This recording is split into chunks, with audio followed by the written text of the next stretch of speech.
Greetings, sending you all some warm, positive vibrations. I'm out here checking on the plants that I just put in, I think 2 days ago or so. So they're doing well. The new pepper plants look like they were dying yesterday in the heat, and they just got some rainwater. So again, that's lemon basil, sunflowers. This is an adjunct area to the garden. So oregano, marigolds are doing good. That cornflower looks like it's still doing good. Cabbage over here is doing good. These are older kale, so I'm always experimenting to see if these can regenerate because these were not giving seeds. So I'm very mindful watching how the plants are reacting. These are doing great. These flowers will open up a little later. And this looks a little healthier.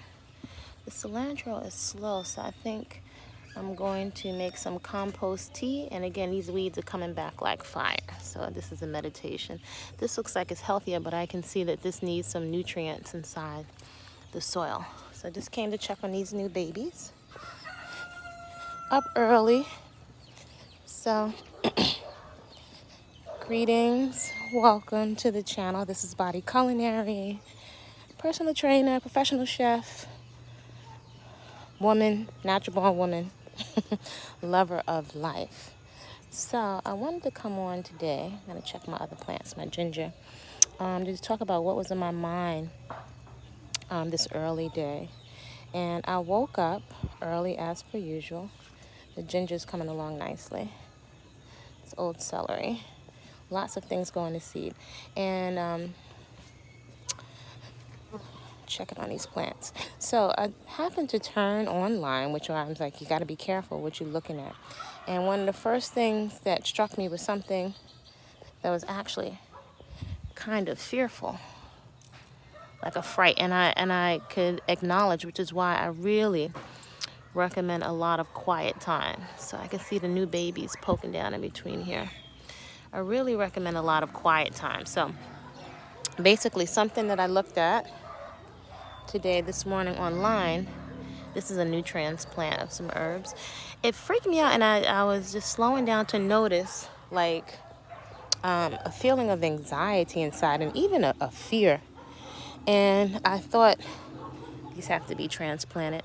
Let me get out to the garden ASAP. Like I could feel like almost like emergency. Let me grab my tea. These are new soil. So I got my big cup of herb tea. So let me get out to the garden. I need to get to the garden this morning. These are doing really, really well. The sage and these basil. Scallions. These babies are growing a little slow, so I think they need some more plant food. This is like over 100 and something kale planted here. And these purple basil, look how beautiful they are. I just replanted some of them. Was weeding this whole area out yesterday. I really did a lot of weeding and cleaning. You may hear my sister in the background training somebody. She's also a personal trainer. And I see some watermelons coming. So in any event, I thought, let me get out to the garden. I need to put my hands in the soil for some therapy. So let me get some tea. This is one of those moments. I need something to put underneath my knees because the ground is wet. This is one of those moments where I could give 2 peach pits about an outfit. And I wonder if that's most of our lives. You know, we spend so much time putting on airs for folks. And, you know, there's so much with the level up and looking good for this person and attracting a person. And so I don't know.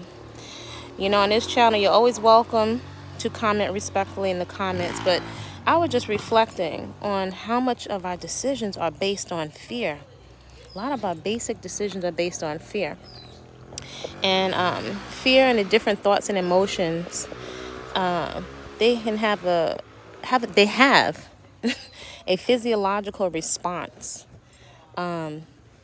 in your nervous system, right? Your nervous system, which is affecting your bloodstream. See, I don't want to mess up this watermelon plant, which is going to affect your. Let me come over here so I don't have my sister train it. Which is going to affect your immune system. I'm letting this one dry out so I can collect the seeds. But it's affecting. Yeah, let me pick a nice area for some weeding meditation. And this is such a great analogy for life. Okay, so now we got a spot. So I'm just realizing, here's Purslane over here, realizing how much of our thoughts and our decisions are based around fear.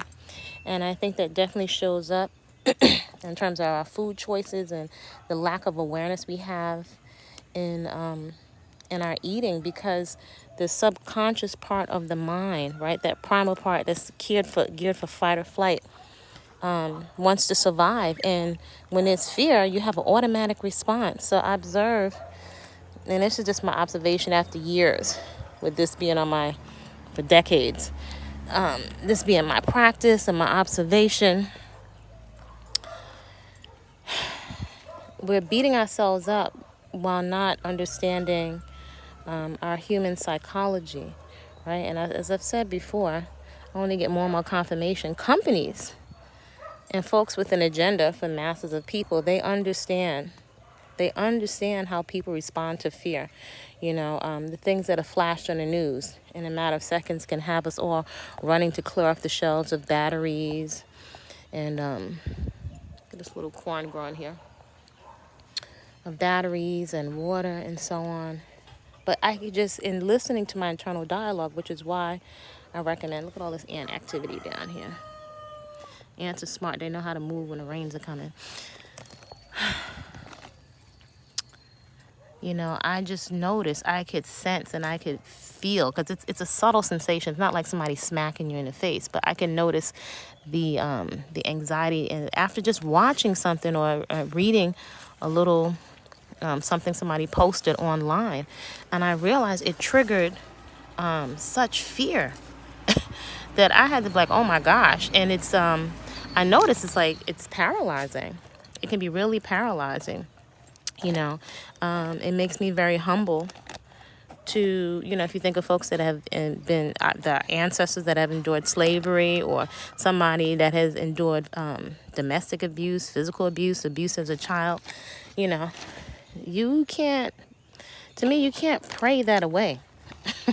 And the brain has to do something to store that memory for protection, it has to, for survival.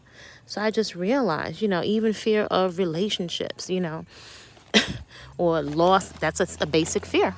Look it up, the 6 basic fears. The loss of love of someone is a basic human fear. And so when these fears are triggered, we do all kinds of illogical things, and it can shut down. Definitely, we're going to go to work to pay bills and stuff. But some of us with fear and anxiety can become non-functional. And I've always questioned just how much medication, I don't know, I question. Not knocking anybody that does, but I question the sustainability of medication. Is it strengthening you? Is it making, the fear, does it make the fear go away? So just something to contemplate, right? Again, if you don't have a garden, how can you create some kind of nature environment and nature sounds in your house? I think on one of the videos, anyway, there's a recommendation for some 4K nature videos, some intense rainforest, and some underwater sea creatures and stuff that you can check out online. That can go a long way towards relaxation. Here's another watermelon, and I don't want to step on it. It's tricky. Sorry. I have to step on this hill for a second. Look at all this purslane over here in this area. So what do you do to calm yourself down? Or are you aware because it's like almost an automatic response. I could feel anxiety, and I'm not one to claim things, but I could feel a sense of anxiousness and fear. You know, when it comes to, as a woman, as an Afro woman, any woman, any person, when you feel that your physicality or your life is threatened, or a looming fear, a hurricane, you know, threat, war, you know, this stuff, what do? People, we scramble. And if you can't scramble physically, then we'll make an attempt to scramble mentally. You know, so the garden, this brings me to the garden, because we need something to process the stress. We need something. I know I do. We need something to process the stress, because without a way to process, we wind up imploding, or that fear plays itself out in self-sabotaging behavior and vices that we use to distract ourselves, make ourselves feel better, you know, so that we can cope as a coping mechanism. So the garden, this is one of the reasons why I encourage gardening. I know a lot of people say weight loss. I would say weight release.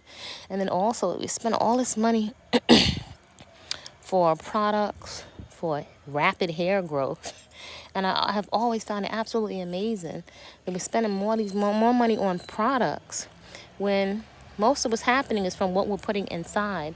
But also the state of mind, right? In terms of sleep, being underslept or under rested, you know, it's going to it's going to have a dramatic effect on even our choices for what we're putting into the body. And stress, as you can see on a lot of YouTube channels, is a major reason for hair loss. I know one of the things, a YouTuber I really enjoy, Yanni the Lockologist. A lot of just simple, she focuses a lot on health, a lot of bare bones, leave your hair alone. And she, one thing I've noticed in many of her videos over the years, she noted people that were going through some major hair loss. There was stress, whether it was the loss of love of someone, a death in the family, or school, or a job, or surgery. That was one of the major reasons for hair loss. So I know many people come to this channel for hair, and I think freeform locks, or semi-freeform, or just not twisting and leaving the hair alone, but still grooming, which, you know, stroking it, whether you want to use oil or not. I think a minimum of oil. I don't think we need a lot. But I think, you know, we're so focused on putting products on the hair that we're not really getting into action around relieving our stress. You know, so the garden. First of all, having hair that is very low maintenance, and that is also you, where you don't feel like you have to do something to yourself to be attractive, can remove a lot of stress, and it allows you to sit with yourself. It really allows you to sit with yourself. So that takes a lot off the table when it comes to stress, right? And that's a priority. So I prioritize the stress relief, right? So wonderful option. Semi-freeform locks, as well as the garden. Nurture some plants, whatever kind of size. See, when you start looking at it as more than optional, this is hygiene. This is mental hygiene. Having sunshine, if you got to get a lamp, a solar lamp, then hey, do what you got to do. Or get in front of a window. You see the cats go in front of the window. Or find a warm spot on the floor and lay, you know, in a warm spot.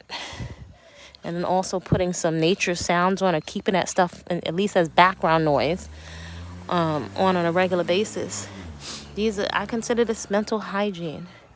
So this is why for years, even though clients or people I work with may not understand, I encourage everyone to grow something. It's so many benefits I can't even name all in one shot. So have you started your garden yet? One plant, at least one plant to nurture that's very beautiful to you, and something to eat. What plant are you going to start to eat?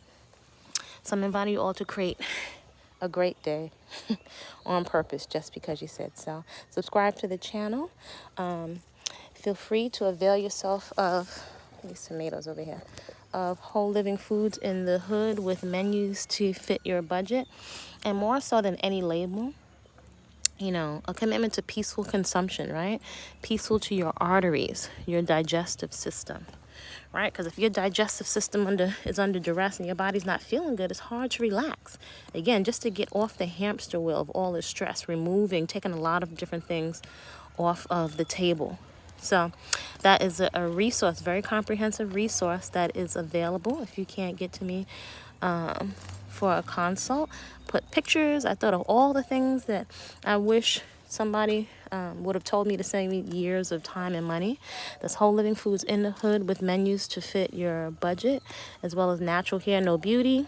I put food. Yes, I put food on my face. Look at this cantaloupe growing here. I put food, the whole fresh living unprocessed foods on my face. And my hair. If I can't eat it, I don't put it on my skin. And I don't eat it. But those resources are available. There's also food preservation and preparedness. And I suppose that was one of the things that was kind of triggering this morning when I was thinking of it. Oh, I didn't mean to pull you, excuse me. It's a weed, but it gives a pretty flower. But, you know, that's why I say health is the #1 beauty product, at least over here in this camp.